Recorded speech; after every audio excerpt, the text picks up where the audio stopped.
Hi everyone, and welcome to the Texas Water Development Board's latest water and weather report. I'm Dr. Mark Wentzel, a hydrologist in the Surface Water Division here at the agency, and today we'll be taking a look at conditions for our state at the end of June. Let's take a look at some of the big water and weather headlines. Statewide, June was wetter and warmer than normal, the third consecutive month that conditions have been wetter than normal. Near the end of June, 32% of the state was in drought, down 25 percentage points since late May and down 57 percentage points since the end of March. Storage in our water supply reservoirs ended June at 77.1% of capacity, up 1 percentage point from the end of May, but still 7 percentage points below normal for this time of year. Across Texas, drought conditions are expected to expand through the end of September, with hope for a return to drought contraction later in the fall.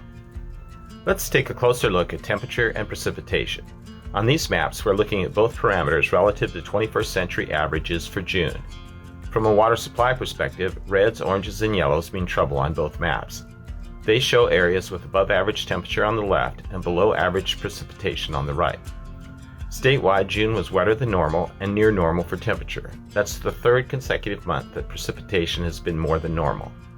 The 8 previous months, August 2025 through March 2026, were drier and warmer than normal. June conditions were favorable for drought improvement. During June, drought contracted 25 percentage points and covered less than a third of the state by the end of the month, the tan, orange, and red areas on this map. Exceptional drought, the most severe category, shown in maroon in the legend, disappeared from the map for the first time since July 2024.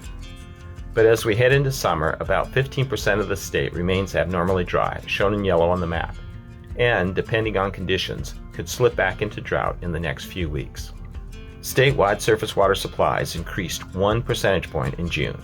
In this chart, the dark line shows storage this year compared to minimum, maximum, and median values for the day of the year from data going back to 1990. Also displayed are lighter lines that show how we did in 2025 and 2024, and a red line that shows how we did in 2011. June's increase was the third consecutive monthly increase, but still leaves us 7 percentage points below normal for this time of year. What can we expect heading into summer? Well, it might be the end of drought improvements for a while. In fact, the National Weather Service is predicting drought expansion across most of the state through the end of September. But looking a little farther out into the fall and winter, there's reason for optimism. El Niño conditions, warmer than normal sea surface temperatures in the eastern equatorial Pacific, are in place and expected to persist into 2027. Those conditions typically bring Texas falls and winters that are cooler and wetter than normal, and favorable to get Texas back into a pattern of drought improvement and contraction. That concludes our report. Until next time, I hope you all stay healthy and safe.